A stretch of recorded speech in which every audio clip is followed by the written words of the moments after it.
Okay, let's unpack this. Let's do it.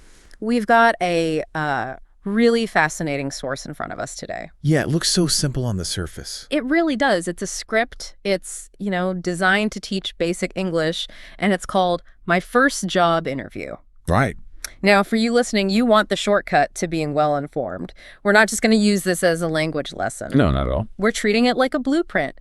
We're going to sort of reverse engineer this simple story to pull out the really high-impact phrases and, I guess, the psychology behind a successful interaction. That's the perfect way to put it. This whole story about David, getting ready for his interview, it's so much more than just vocabulary. It's really a structured guide. So our mission here is to look at every simple little action, every phrase, and treat it like a strategic move. And figure out why it works. Exactly. And why the script keeps coming back to this idea that a good interview is really just about, well, two things, confidence and kindness. I love that framing. It immediately takes the pressure off the outcome, which you can't control, and puts the focus back on your process, which you can. Precisely. So let's start right there. Let's start in those quiet moments before David even leaves his house. Okay, so this is what we're calling section 1, the mental and physical setup. Right. The script gives us these really concise but strategically loaded details. He wakes up early, puts on a clean shirt, checks his tie. Things we all do, hopefully. Well, yeah. But they're not just, polite habits here. They are a form of nonverbal respect. It's practical preparation. It's all designed to maximize his mental bandwidth. That's a great point. I mean, if you're not worrying about whether your shirt has a stain on it, you free up all this mental space. You do. And you're going to desperately need that space once you're actually in the hot seat. It's like a resource allocation strategy. It is, and that physical part flows right into the mental preparation. And this is a really crucial internal phrase. The moment in the mirror. The moment in the mirror. He looks in the mirror, he says it softly, I can do this. And we can't just gloss over that, can we? It feels so simple, but it's not. No, we shouldn't. Because this is the exact moment where the script introduces a psychological framework that, we would call cognitive priming. Cognitive priming. Okay, so explain that. He's intentionally setting a positive mental state before the event even starts. Why is that so important? Well, think about it. Interview anxiety. It often leads to, your fluency just drops. To self-sabotage. Sure, your mind goes blank. Exactly. So by doing this little act of self-affirmation, David is basically setting a confidence baseline. It's something he can draw on later when, the script says his hands inevitably feel cold. So that internal belief that I can do this, it's directly linked to how he's going to deliver every single line that comes next. It has to be. If you don't believe the words you're saying, even the most polished, perfect vocabulary is going to fall completely flat. That makes total sense. The preparation optimizes the delivery. Okay, so now David is prepared. He arrives. Yep. This brings us to section 2, mastering the transactional phrases, the very first contact. And this first exchange with the receptionist, it's so important. It's what we could label gatekeeper communication. Gatekeeper communication. I like that. It's his first chance to show the professionalism that he's, dressed for. And David walks in and delivers this perfectly clean, efficient line.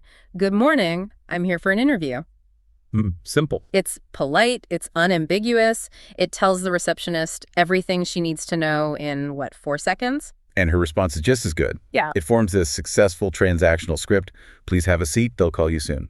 It's predictable. And that predictability, that actually lowers stress for everybody involved. It does. For anyone listening who's, maybe navigating a new professional space, just knowing that very short, precise script is invaluable for getting through those first few moments of high anxiety. Speaking of anxiety, the script doesn't just pretend it vanishes. No. It says, he waits, his hands feel cold, but he tries to stay calm. It keeps it grounded in reality.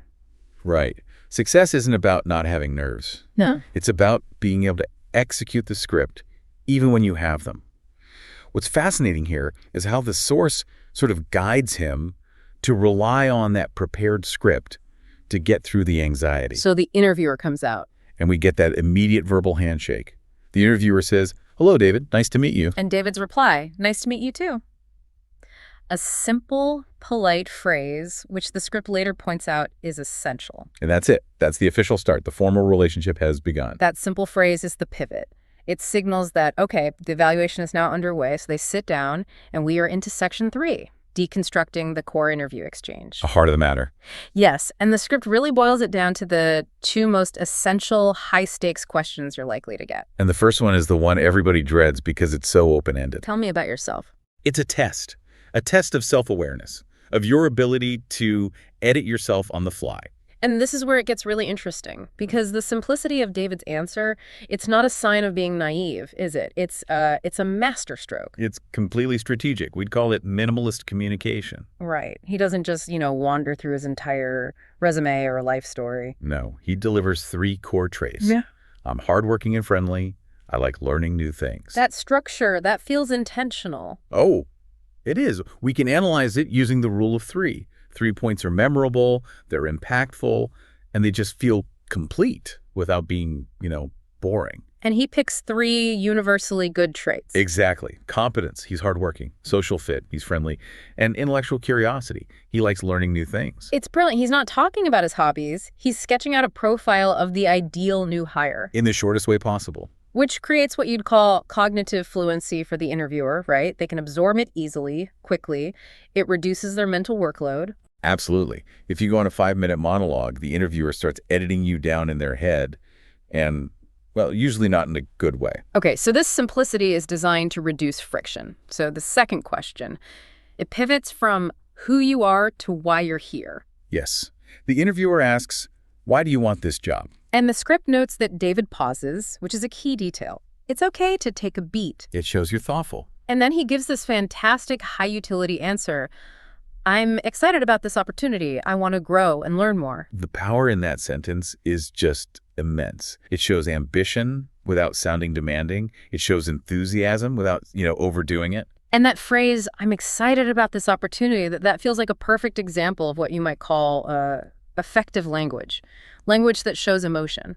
That's exactly what it is. It shifts the focus away from, I need a paycheck, to, I want to contribute. And that aligns perfectly with what an employer wants to hear. It's all about the mutual benefit. And saying, I want to grow and learn more, shows he's thinking long-term. Right. He sees the job as a trajectory, not just a temp job. And the script validates this immediately. The interviewer nods, smiles, says, that's great.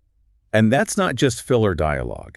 It's confirmation for the listener that this kind of clear, enthusiastic, simple language is incredibly effective. David just successfully sold his value. So the core exchange is done. And we move right into the professional close. Section 4, the finalizing moves. Just as important as the greeting, the ending has to be a deliberate professional bookend. So David stands up, he shakes hands, signaling the interaction is formally over. And then he delivers his last polished line. Which is another one of those key practice phrases. Thank you for your time. Have a great day. And that phrase isn't just polite. It's a professional acknowledgement of value. You're recognizing their time as a limited resource. You are, and it ends everything on a positive, kind note. Which brings us right back to the source's main theme. Confidence and kindness. There it is. So if we just synthesize all this short little story has given us a complete communication protocol from prep to exit. It really has. Let's just quickly run through the 5 key phrases that the script itself pulls out in its practice time section, because these are the highest yield takeaways. Okay. So, number 1 is for building that initial rapport. Nice to meet you. Simple, critical. Number 2, the prompt for that short, sharp self-introduction. Tell me about yourself. And we know the strategy is using that rule of 3. Third is that anchor statement of motivation. I'm excited about this opportunity. 4th, the professional closing acknowledgement. Thank you for your time. And finally, number 5, that universal, kind send-off that just reinforces the positive feeling. Have a great day. That's the whole toolkit.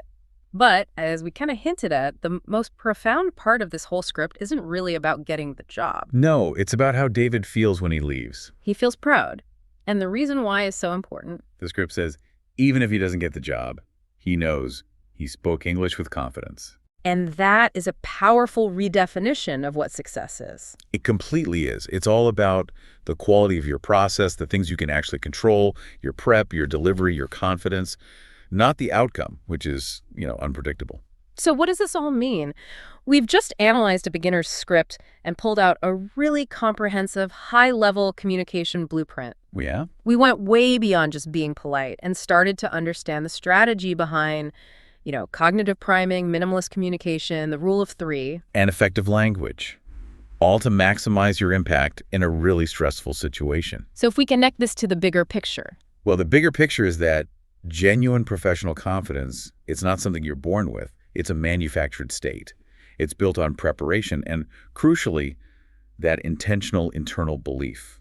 David's success was defined by his process. His commitment to the process, his use of the script, and that belief in himself. Which brings up this final thought for you. You know, since David felt proud, he felt confident right when he walked out the door. Regardless of the outcome. Exactly, regardless of the job offer. So how can you take that one step, that, looking in the mirror, doing that little bit of that cognitive priming. That cognitive priming, saying, I can do this. How can you use that to guarantee yourself, a measure of personal success in any tough conversation you have? A presentation and negotiation. A difficult talk with someone. Yeah. How can you find that success long before you ever find out what the final result is? That psychological strategy, that might just be the most valuable takeaway of all.